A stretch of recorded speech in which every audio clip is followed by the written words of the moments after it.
मेरी आवाज़ का सफ़र सुनने वाले तमाम दोस्तों, श्रोताओं और मेरे साथियों को हेलो, हाय, आदाब।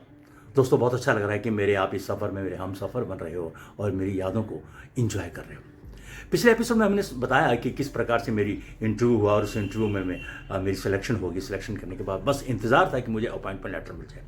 हिमाचल प्रदेश से हम 4 लोग सिलेक्ट हुए थे एसएससी के द्वारा और धीरे-धीरे हम सब लोग अपने अपॉइंटमेंट लेटर का इंतजार कर रहे थे। मेरा एक बड़ा अजीज़ दोस्त था अनिल चड्ढा, जिसके साथ मैंने इस इंटरव्यू की तैयारी की थी, इस पेपर की तैयारी की थी। उसे पहले मिल गया, पहले अपॉइंटमेंट लेटर उसे मिल गया, उसने मेरे से पहले ज्वाइन कर लिया और वो रोज़ मेरे को सूचना देता था कि आकाशवाणी में ये हो रहा है, आकाशवाणी में और उनकी बातों से इतनी उत्तेजना बढ़ रही थी कि मैं भी जाना चाहता था कि फटाफट मेरा अपॉइंटमेंट लेटर आ जाए और मैं भी चलूँ।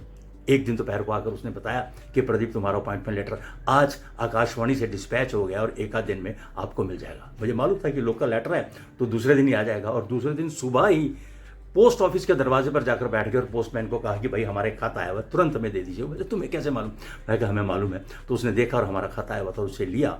31 जुलाई 1992 का वो दिन था और दोपहर को 11:30 बजे बारिश पड़ रही थी, लेकिन हम पूरी तरह से फॉर्मल सूट बूट टाई शाई लगाकर ड्यूटी ऑफिसर यानी कि ट्रांसमिशन एग्जीक्यूटिव की पोस्ट के लिए ज्वाइन करने चले गए। आकाशवाणी में उन दिनों डायरेक्टर हुआ करते थे AK कटारा, बहुत स्ट्रिक्ट, और उनके साथ अनु महाजन जी और एक और राम कुमार जी, ये 2 बड़े ज़हीन और बहुत ही तेज़ तर्रार और बहुत ही इज़्ज़तदार और बहुत ज़बरदस्त नॉलेज रखने वाले 2 ASD हुआ करते थे। और उन सबसे ऊपर उनका जो कोऑर्डिनेशन देखते थे वो थे मिस्टर विनोद मेहता।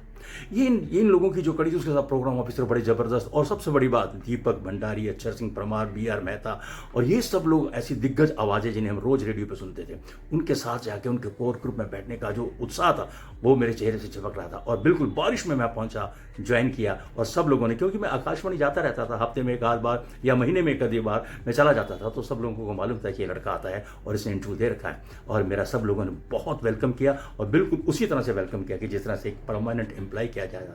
और उन्होंने मुझे कहा कि बस अब आप आ गए हो, धीरे धीरे आप इस संस्था को समझिए, उसके बाद आप माइक आपका है और श्रोता आपके हैं। और मैं इंतज़ार में था कि मुझे माइक कब मिलेगा, मुझे ड्यूटी कब मिलेगी, लेकिन उससे पहले मैं समझना चाहता था कि आकाशवाणी चलती कैसे है और ये प्रोग्राम होते कैसे हैं। तो ये सब कुछ पता लगा मुझे, और ये सब कुछ कैसे पता लगा, कैसे मैं माइक तक पहुंचा, ये सब अगली कड़ी में। लेकिन वहाँ तक पहुंचने के लिए मैं आकाशवाणी में ज्वाइन किया, वो था 31 जुलाई 1992 का वो खूबसूरत दिन, वो खूबसूरत लम्हे मैं आपसे साझा करूंगा। मेरे आप यूं ही हम सफ़र बनते रहिए, क्योंकि इस सफ़र में, जिस सफ़र का नाम है मेरी आवाज़ का सफ़र, यूं ही चलता रहेगा। अगले एपिसोड में कुछ और बातें, कुछ और यादें।